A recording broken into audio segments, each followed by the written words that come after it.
Hi, everybody.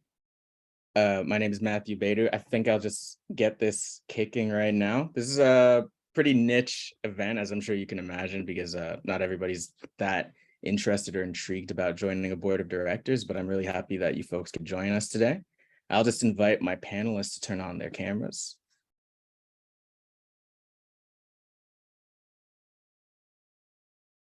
Hi. So as I'm sure you're aware, this event is really just an opportunity to hopefully demystify and express what you could expect if you do run and successfully gain a seat on SEMA's board of directors.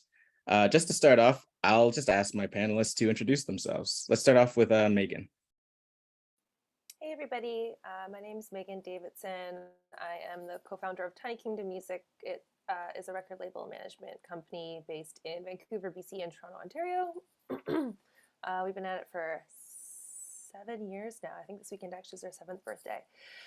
I joined the board last year. It's my first year on the board.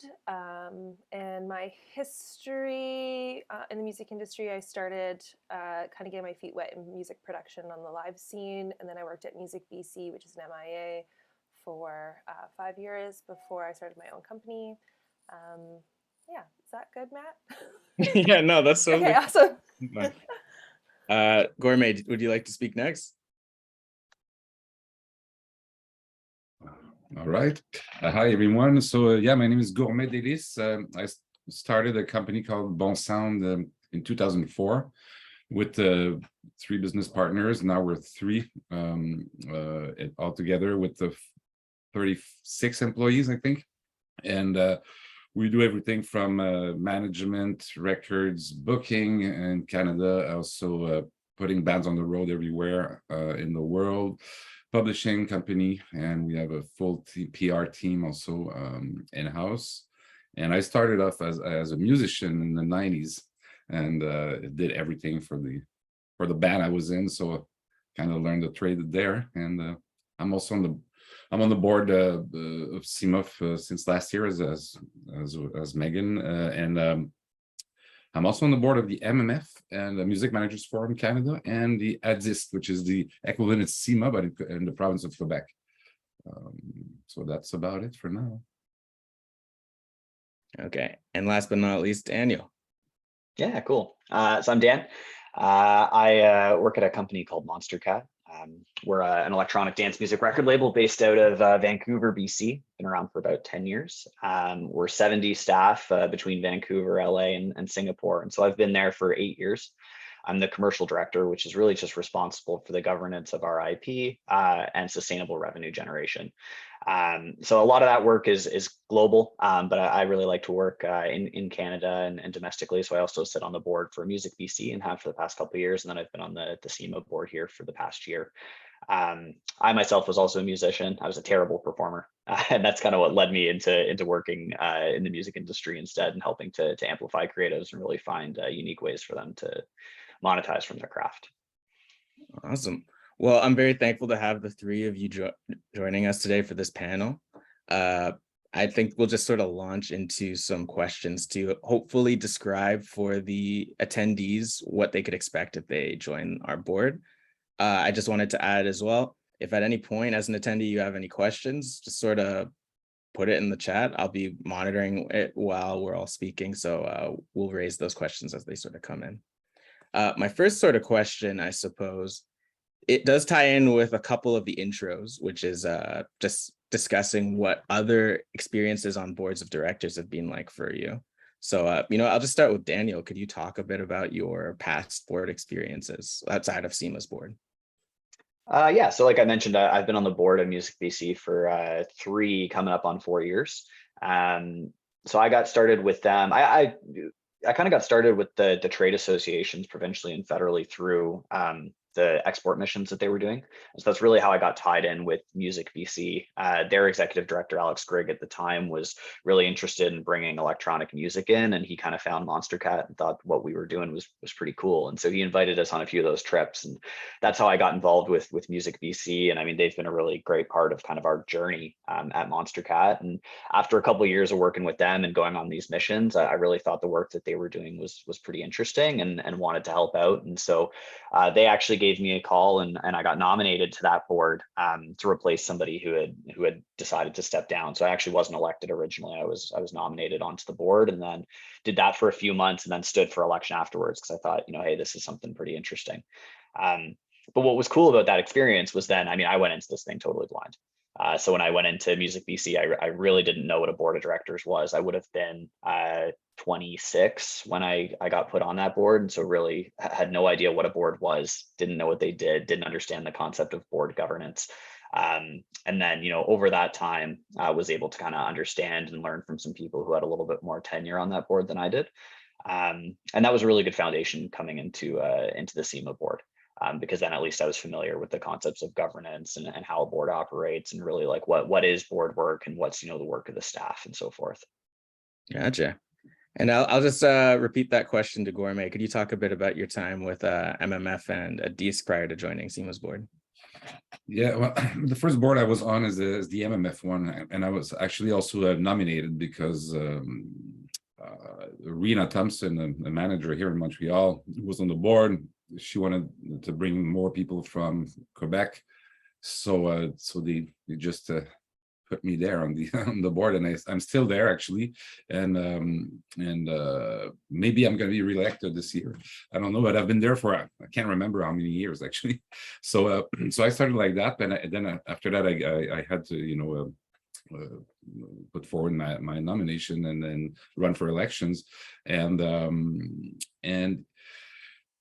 that was my first experience, and it was just really eye-opening, and it really made me realize that just by participating in that, you get to understand so much more of the music industry, and especially coming from Quebec, it got me really a good understanding of how it works in the rest of Canada. And it's just that I found that the being with the fellow industry people was really the valuable, and could give me also like you get all sorts of like premieres, you get like the laws that are going to change and stuff like that is really something that you're at the forefront of the of that information. So that was nice. And then I ran for election for the DISC board, and I lost the first time, and just the year after I went again, and it worked, and I've been there also for a good like 8 years, and it's very interesting. And I mean, I was kind of at first I was like, oh, how am I gonna, how does it work? And I had no clue. So you just learn it as you go. And it's funny because like in the past 2 years with the pandemic, all the boards I've been on, I've done governance, workshops, and just like to better the governance, because everybody kind of realized that no one had really any kind of had classes on that, or like were taught how to do it. So it was fun and interesting to kind of do it in reverse. I think now all the boards also now have something for the new elected members, like some kind of a guide, to help you go through that, because if not, it's like I did it, which is just learning by being there and understanding how it works. I realized doing it, over the years, that it's a lot of work actually, and it's fun work. It's a lot of reading all these long these long documents, which is so eye-opening, and really helpful for me for my regular business.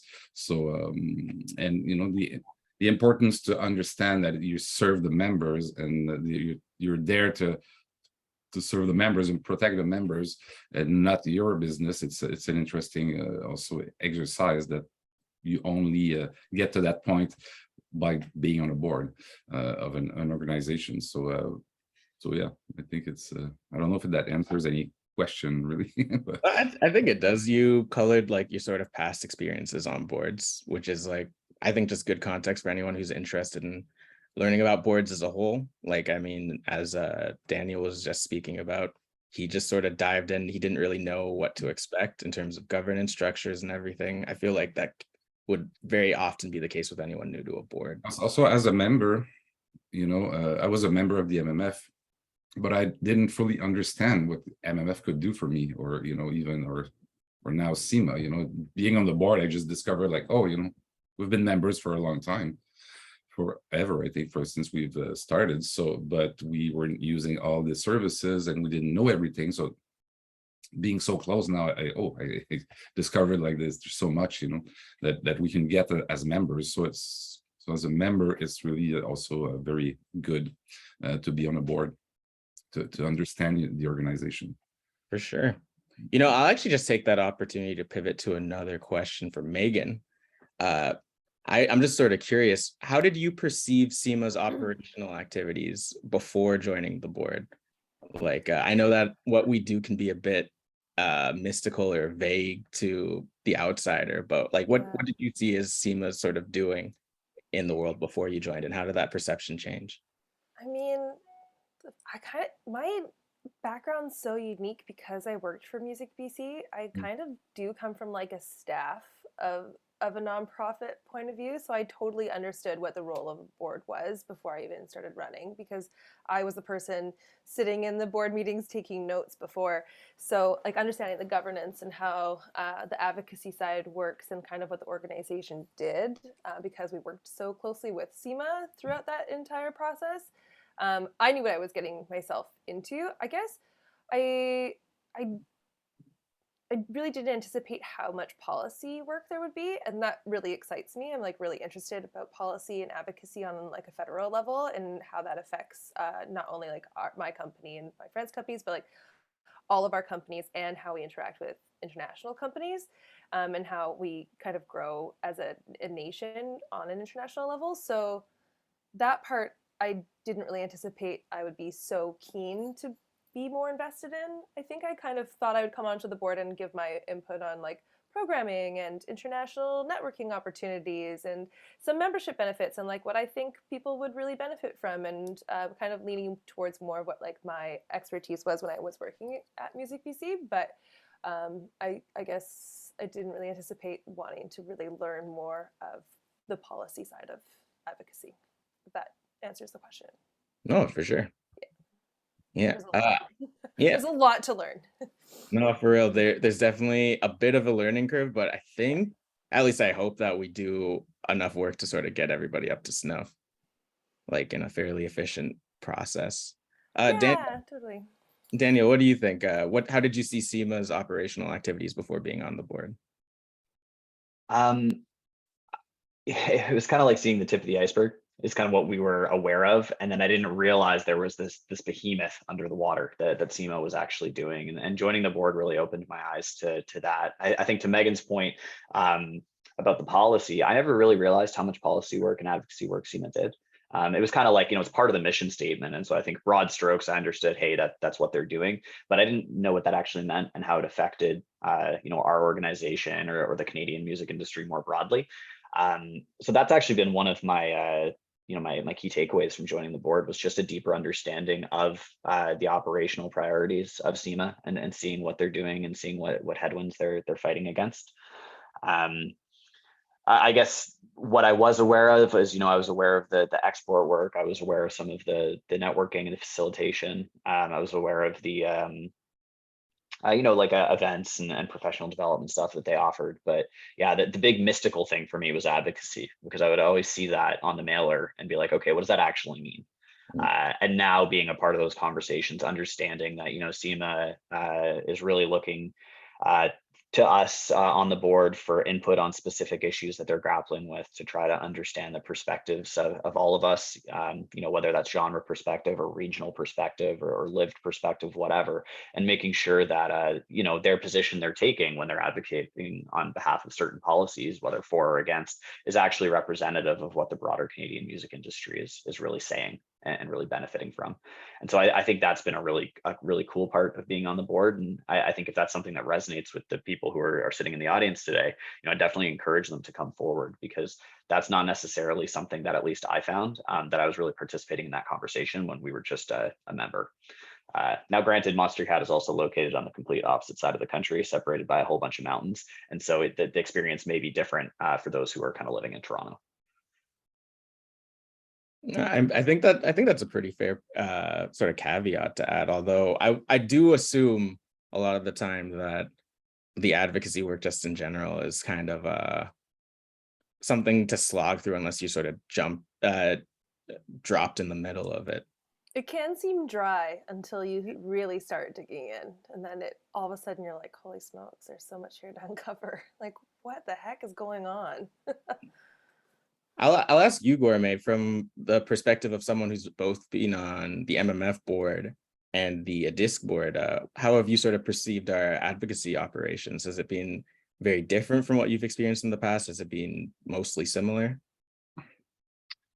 Well, it's a bit different, and there's something comes from the fact that DISC is pretty big. There's a lot of people working on the advocacy. So there's like, I don't know, just for that, I think there's probably 5 people working on that full time, and all representing and going to the different, government entities to do the advocacy work and to educate everyone, and also to, for example, for all the CRTC stuff and broadcasting, like they have like studies, like incredible studies that I haven't seen anywhere else, so it's like there's a big difference with DISC, but I think it's specific to them, and it's special. I don't know that any other MIAs or organizations like that have a staff like that. I don't know. I don't exactly know why it is that way, but I just know that they're really, really active, proactive. But they collaborate all the time with CIMA on that, on various levels. And it's pretty interesting to see also that the difference actually in the markets. The markets are really different. Quebec is it's just another kind of beast.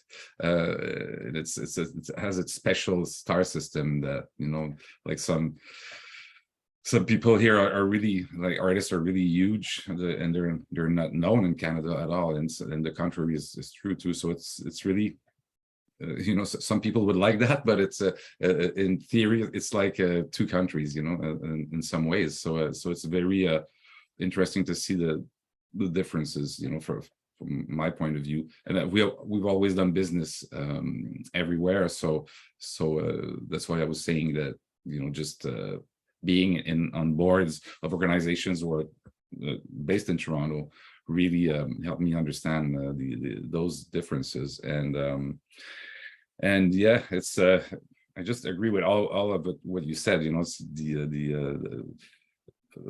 Daniel, you were talking about the export things. For years, for me also, CIMA was mainly that, exporting body. So that's how I knew the people there, and that's only what I saw is really the export, like the showcases around the world and stuff like that. So it's really interesting to dive into those policies, and as you're saying, Meagan, there's a lot of stuff, and you're always learning also, and it's always changing. So I find it personally challenging to keep on top of all that, because also being on I'm on too many boards, I have to admit, and I have to let at least one go. I don't know which one, but I'll have to do that eventually, because it's a lot, and to be on top of all that all the time is pretty it's pretty challenging, I would say. and in both languages, and so it's pretty special, but I love it, and I love being, I love the relationship with the people and the friendships that you create by being on those boards. It's something special. It's just another layer of your work and your life. So it's just a really great a life experience. And now that my role at my company is more like as a business partner, and I do more like business development and representation. I see employees going on boards, on different boards, and it's really great because you can see really quickly a difference of of the understanding of everything. So and sometimes it's not necessarily like, for example, there's an employee manager at Bonsound who's on the board of the of a bank who has a cultural, it's like a cultural bank, and so she's on the board of that, so it gives her a perspective that's totally, well, not totally different than the music industry, but I mean it's just another side of the of the equation, and gives her a point of view that's pretty interesting, less in the industry, but more like as a understanding policies at large and for other industries, and the financial side. So that's just an example, but it's interesting for that too. So you can Awesome, man. it's like going to school, So you touched on a point that really segues well into my next question, which is about time commitment. So I know at least something that we advertised this time was we have about 10 meetings a year. Meetings are about an hour and a half to 2 hours a piece, but there's also a lot of sort of hours that aren't measured in like just the context of a meeting. So I just thought I'd ask you, how would you define that sort of time commitment for yourself? Like, what are you spending your time doing? What, like, when you think you're doing board work, like, what are you spending that time, like that off hour time doing? How much time are you spending? And like, have you had any difficulty managing that work-life balance in addition to your already existing work-life balance? Yeah, it's a, it's a kind of a struggle sometimes, and sometimes I'll find myself reading all the documents for the meeting like the day before, because it's just so, as you say, like work-life balance, having a business and employees and a family and kids, and so it's it's always the calendar is pretty tight, and it depends on, some meetings are less demanding beforehand, but some of them, especially when you dive into the policy or you're in the advocacy committees or things like that, that's where you need a lot of time to be able to just read, but not only read, but just like really grasp the thick of the subject. So yeah, it can be challenging, and that's why I'm saying, like, I'm on too many boards, because you need to be able to like do that, like read everything, understand everything, and be on top of things. And we've all experienced recently the bill C11 law change and a proposal and all that. It was so difficult to be on top of that.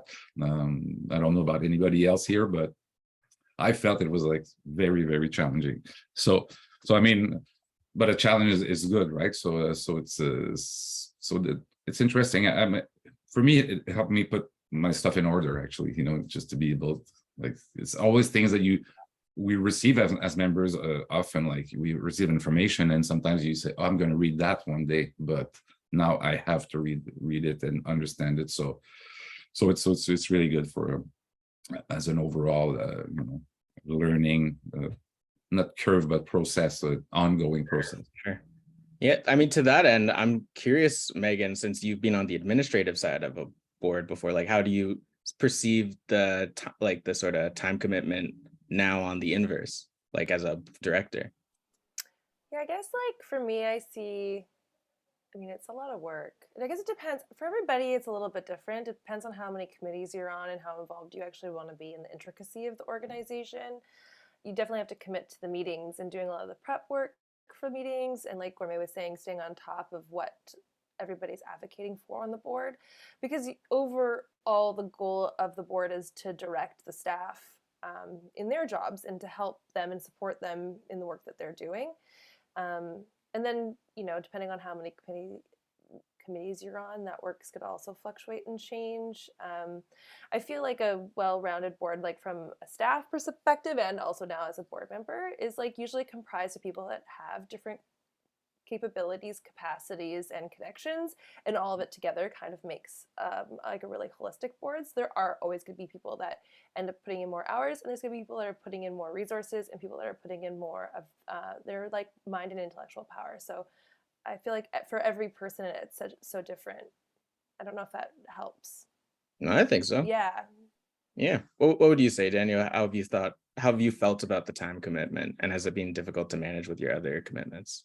Yeah, I think what Meagan said is really fair. I think being on a board is what you make of it. And Mm. so, as much time as you're putting in is kind of the value that you're going to get back out. And to her point, I'll echo that, you can kind of be as involved or as least involved as you'd like. Obviously barring the minimum commitment, which would be, reading the materials and coming to the committee meetings and so forth. I think for me, I mean, so I sit on 2 plus the day job, plus, I do like to do things like go skiing. And so kind of balancing those has all been good, but I'm not going to lie and say, it doesn't add stuff, right? It is additional work. I think for me, where a lot of the additional time that I wasn't expecting has come in is more so just on, really taking the time to stay on top of the news and see the advocacy work that's going through and sitting and the mental energy that goes into reading something and then thinking like, okay, what's my position on this? And actually like taking the time, which is funny because, but prior to joining the board, you would I would read something about a bill being presented or tabled, I'd kind of read the line and then flip the paper over. And that was the most I thought about it all day.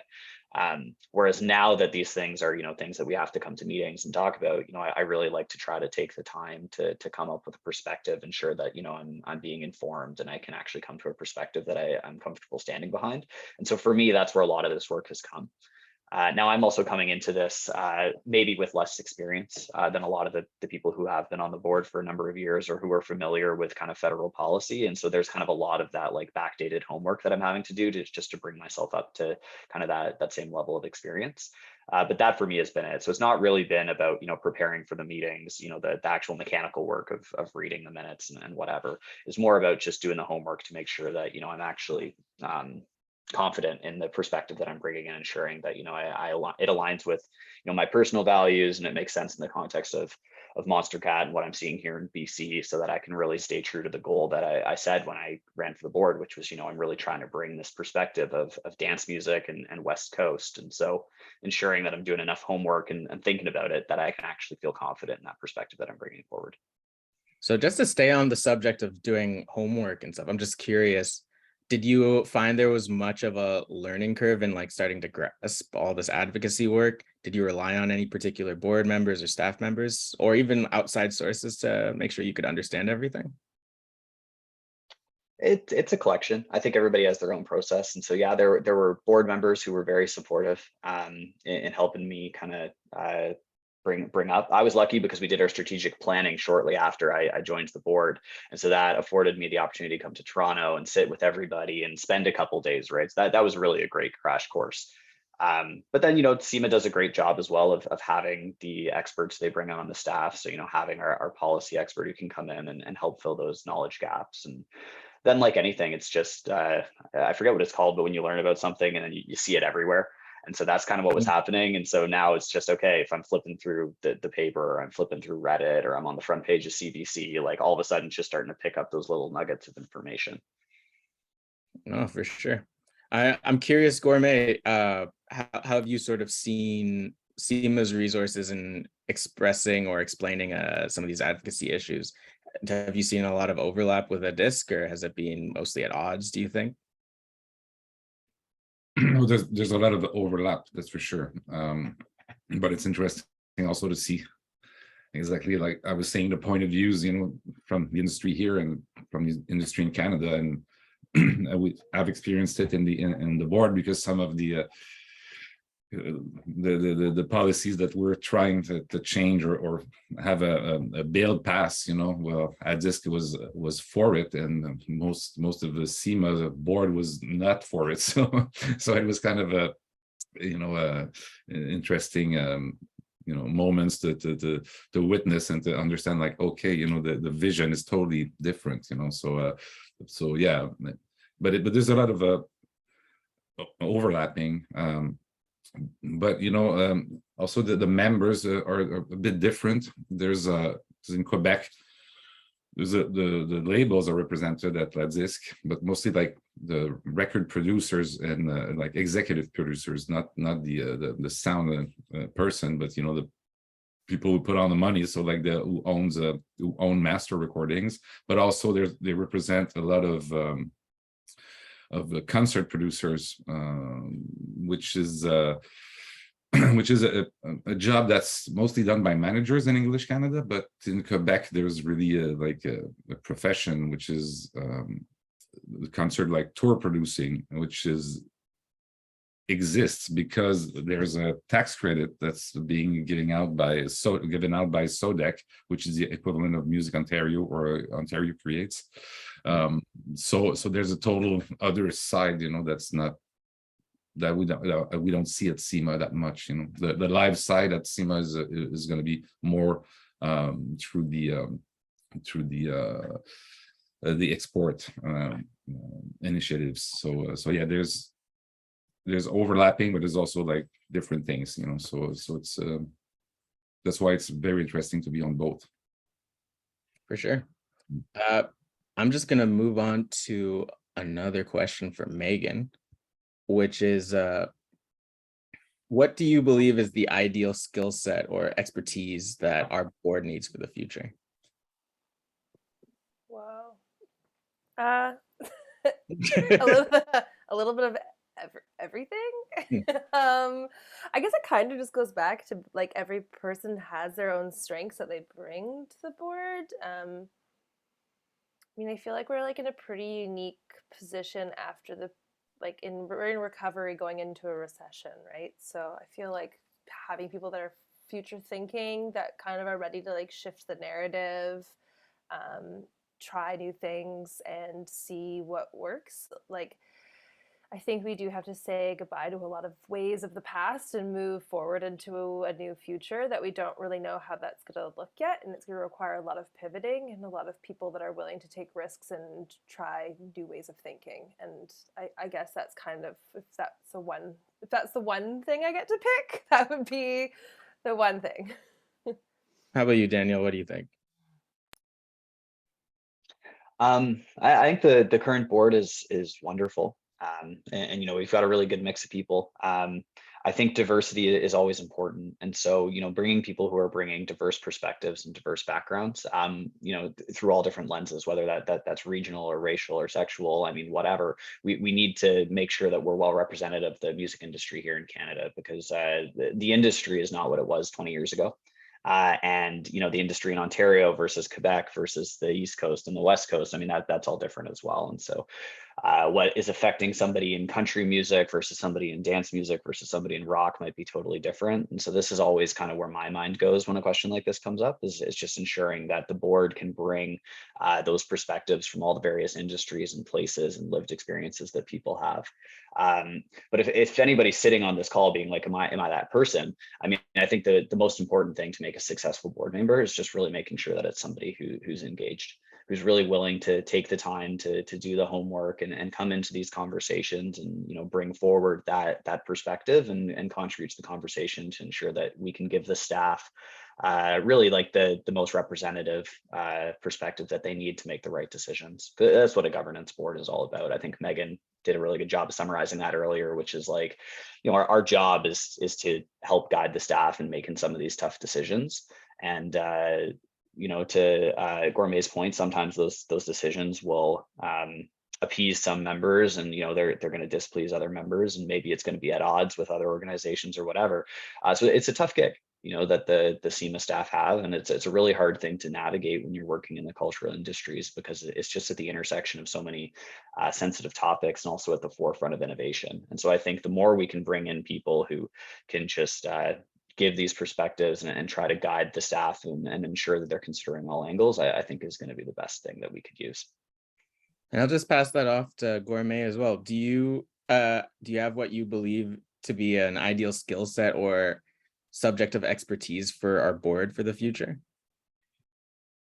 No, I think, Meagan and Daniel really did a good job in talking about that. But maybe the other thing I would say that I would add is it's good to have like people who are just starting in the business, and a good balance of that and people with experience, so and everyone in between too, because everything is changing so fast, and it's like the actual environment in which all our companies thrive in is changing every 5 minutes. But on the other end, policies take like 3 years to change, and so it's very.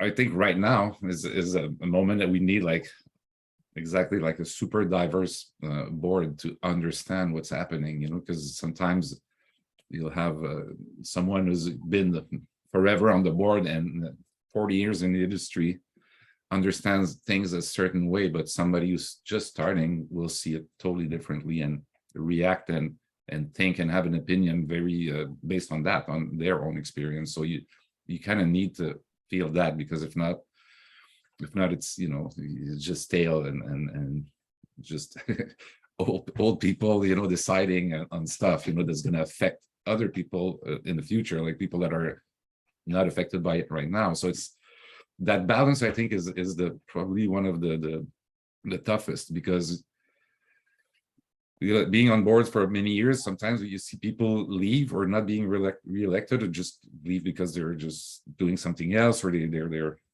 they've done it enough or something like that, and you're like, oh, we're going to lose such an important person with so much experience. But then maybe you gain someone who's totally fresh and new. So both are good, but it's also scary, because if it's just a board of new people that would just started in the business, then you miss the total aspect, total side of the picture. So that's for me, just myself, like for the MMF, which has done a really great job in getting a diverse board.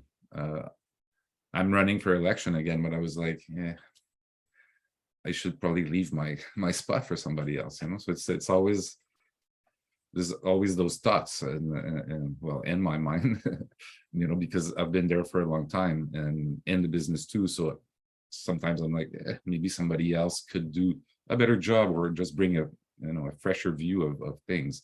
But then again, there are the committees. We're not talking about that much, but committees are also interesting for members who are not on the board to participate. So that's also a way to get your variety of people. Sometimes will come from that. And a committee will have maybe members of the organization, and they can have a voice through that committee without being on the board. So maybe there's a way that we can make sure it's diverse by getting people on the committee that are not directly on the board. Absolutely. I'll just quickly address a question that was put in the Q&A.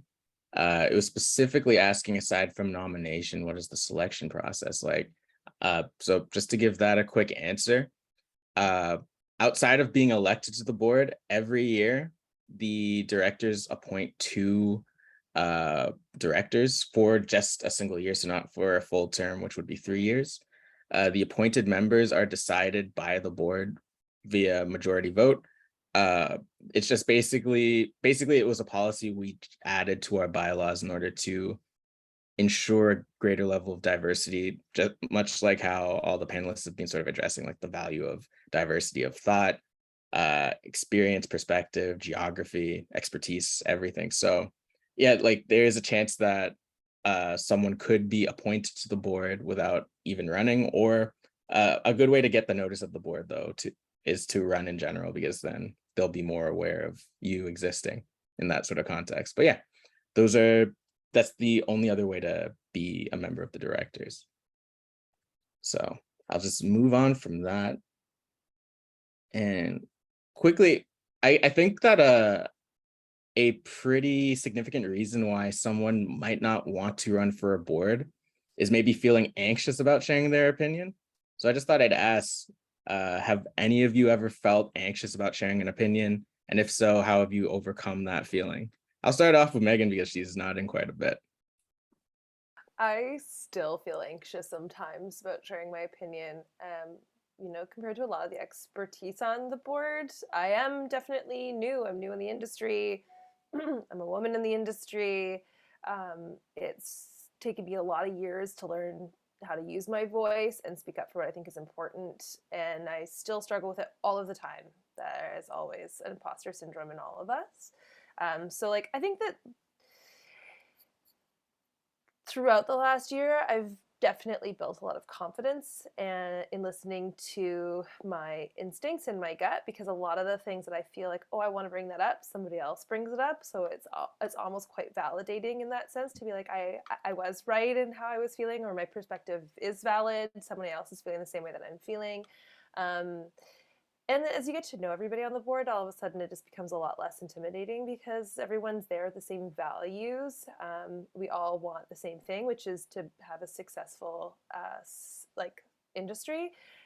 So I think that it kind of does melt away, but I definitely also just fail in large group settings as a human. I'm a manager and an artist label owner for a reason. I am behind the curtain, so always being put on the spot can kind of be a little bit intimidating for me in those kinds of environments, but you do get over it. How about you, Daniel? What do you think? I mean, it's spooky jumping into a Zoom call with like 30 people who you've never met. And trying to share perspective when you're super green, right? So I'm not going to pretend that it's not nerve-wracking.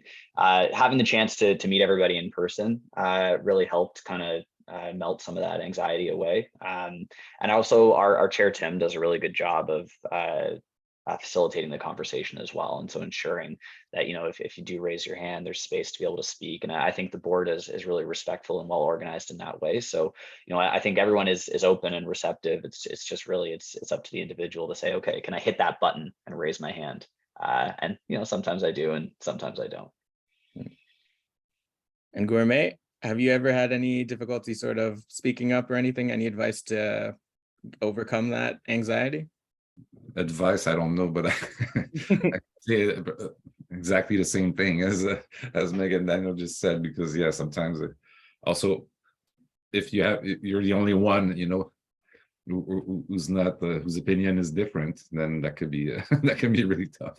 But I don't know. I mean, I'm also not super at ease talking in front of people, so sometimes I'll just refrain from saying what I have to say, but at the end of the day, it's also part of a good governance is like a good director has to speak up and participate. So, there's a little fight inside, but in the end, you end up talking, because if you're not talking anyway, you don't serve anything.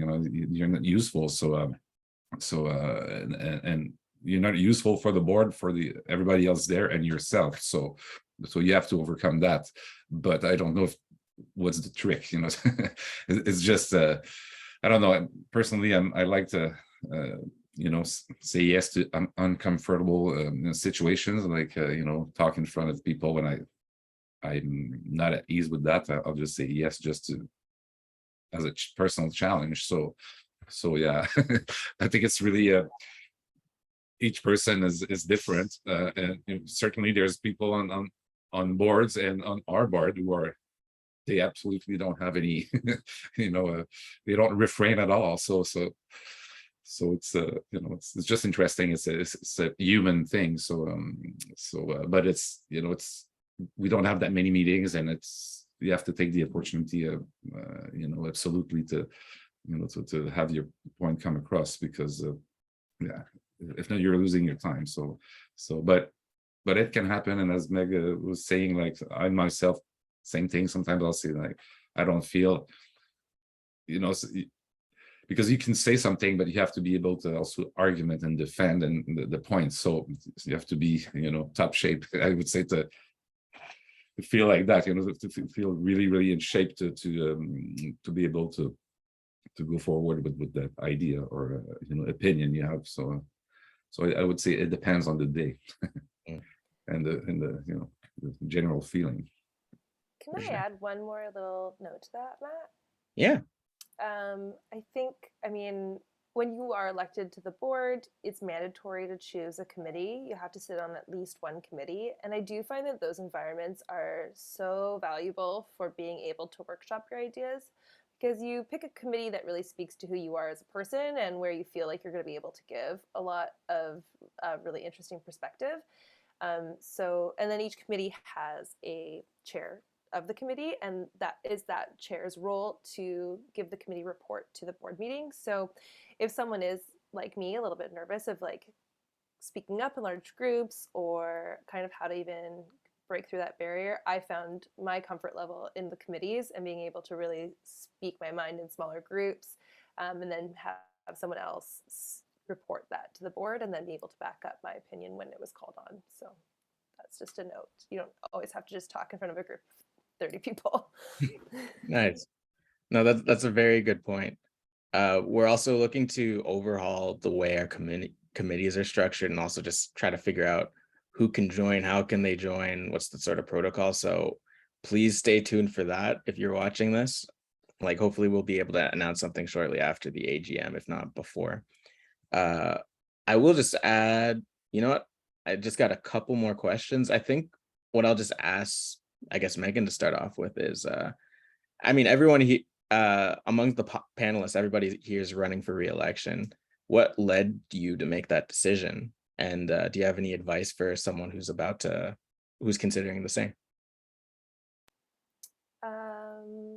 Yeah, I feel like a year's not enough time.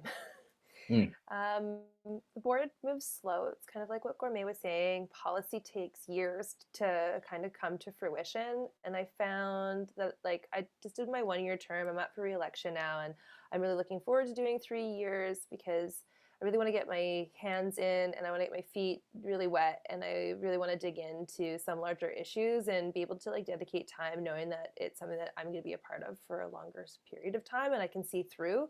I think the seeing through part is really important to me. It really, leaving a project in the middle like really doesn't sit well with me and who I am as a person. So I would say if someone wants to run, just even if you get nominated for a 1-year term, it's like the perfect amount of like understanding the structure and but knowing that like if you want to be in for a 3-year term, like you really want to see something through, I guess. Daniel, what do you think? I think that's super valid what Megan's saying. After a year, I feel like I'm just getting going. I've got all the context that I need to really start doing a lot of the work that I wanted to do a year ago. And so that's kind of why I'm rerunning. The other motivation that I have for running is, I like to ensure that dance music and the West Coast is represented at SEMA. That was actually one of the reasons why I decided to run originally. And I had run for, I think I ran 3 times unsuccessfully before I was voted into the board. And I just squeaked in there last time. Which is why I'm up for re-election, because I just got into the 1-year term. But that was it. I think dance music is an important part of the Canadian musical identity, and I really want to make sure that it's represented, and I want to make sure that we're shouting loud and proud from Vancouver, and ensuring that all the cities in between Toronto and Vancouver are still having that chance to do that. So that's just really important to me personally.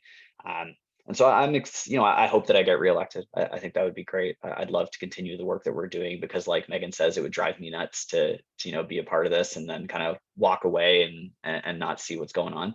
But I can say pretty confidently that even if I didn't get reelected, I'd love to stay involved in the committees, because now that I've seen kind of the bottom of the iceberg that's below the water, so to speak, I'm so intrigued with the work that SEMA is doing. And so I can't imagine a situation where I would just walk away from this, because it is so interesting. And so advice for anybody who is running, just make sure that it's something that you're ready for, that you have the time for, and that if you are going to take up one of these seats, just really lean into it and make the experience valuable and fully participate, so that the board is getting that perspective that you're bringing, because I think anybody who gets elected in by the membership is going to bring a really valuable perspective. And so just ensuring that they're really staying true to the purpose of an elected position, which is representing the people who've kind of voted you in there. And Gourmet, anything to add? I'm not sure. It's like everybody stole my my ideas. But same thing for me. Just 1 year is I'm just getting started. I'm just starting to understand really what I can what I can do. So and a bit as Daniel is saying, for the genre of music, I'm also I'd like to bring even more like the ideas of like how we do it in Quebec and all that, so yeah, it's just not enough time, and I think 2 years would be a good start, just to, and then 3 is just more or less perfect. But yeah, so I just agree with all of what you said, and exactly about the committees. Like if I'm not reelected, I'm just gonna apply to participate in a committee and just to keep on working from that angle. And I think it's as valuable, and sometimes even you can have influence there too. And so I just if that's what you want to do, just try it, and try again. As I didn't know you had applied or ran for election a few times, so it's good, it's impressive. It's just, you have to do that if you want to really participate and learn. You have to be open to learning. It's mostly and to listen to what the others have to say, is what I will say today. Okay, so I think that's actually a pretty good point to leave off of. I'll just ask the audience if they have any questions. If you want to pose anything, feel free to just sort of type it up in the chat or in the Q&A box. But otherwise, we might just wrap up. Can we see everyone or no? Can we see all the attendees? I guess I could promote them to panelists if they were interested. Like, let me see. If you want to sort of pop into the chat, just let me know. Oh, I got a question from Kenton asking, is there an interview process? I'm assuming he's wondering, is there an interview process in terms of joining the board? No, there's not really an interview process. Basically, once you submit your nomination materials, the membership will have a chance to see what you submitted in terms of your experience, as well as your sort of mission statement as to why you want to join the board. We will promote everyone who submits nomination materials, both on our website as well as on our social media platforms and our newsletter, just to make sure that we can sort of introduce everybody. But yeah, like there's no real interview process. People just sort of vote for whoever they think would be a good fit for the board of directors. And in terms of the appointed directors, there's no real interview process in that context as well. It's just sort of decided internally, and then a sort of invitation is sent out to whoever's invited to join. So I'll just answer that. Any other questions? Does anyone want to pop into the chat for a second or not? Oh, sure. Okay. Kenton wants to join. Sure, I'll promote you to a panelist. Why not?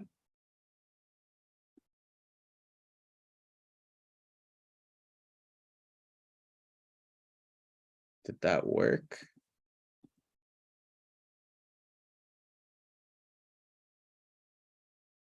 It's nice to see people. Yeah.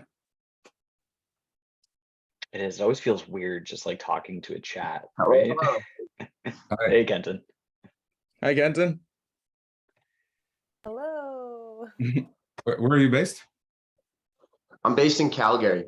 Okay, nice. Yeah. How long have you been a SEMA member for? A year now. A year. Nice. Founded an independent record label a couple years ago, and then SEMA has just been a great resource for stuff. Just more I've gotten involved in the industry, the more I've just learned about things I'd love to see different in the future and stuff. So I was super interested when I heard about this opportunity. For sure. What's the name of your label? Peach Jam Records. Cool. Do you have any other questions for the panelists you'd like to ask or anything like that? Yeah, I'm super curious about getting involved in the committees then. Is that just something you can apply for within like SEMA, or is that also something that's like takes a nomination and things like that? So yeah, unfortunately, that's something that we're sort of trying to streamline as part of like our strategic planning process. So nothing's really hashed out as of yet. What I assume it will be like is that you can sort of submit materials to be like, hey, I'm interested in being in a committee. I don't know if it'll actually be like you actually submit materials as opposed to maybe just submitting your name in like a form sheet or whatever. But what I assume will happen is your name will sort of be brought up to the vice chair. And then I think maybe the staff might sort of vet you or maybe give you a call to ask you some questions or something like that. But obviously we really want both to have like a diverse committee structure in general in terms of geography, experience, perspective.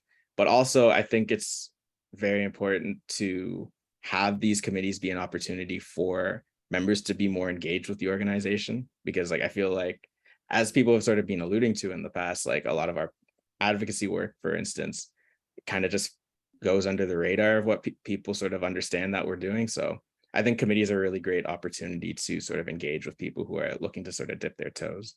But yeah, like as soon as we have a formal process, we will advertise the heck out of it, because we definitely want people to participate in our committees.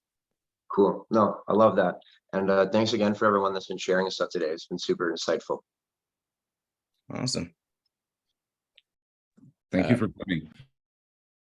Yeah, thanks for even being willing to pop in on camera. Like it's really Brave cool. soul. Yeah, for real.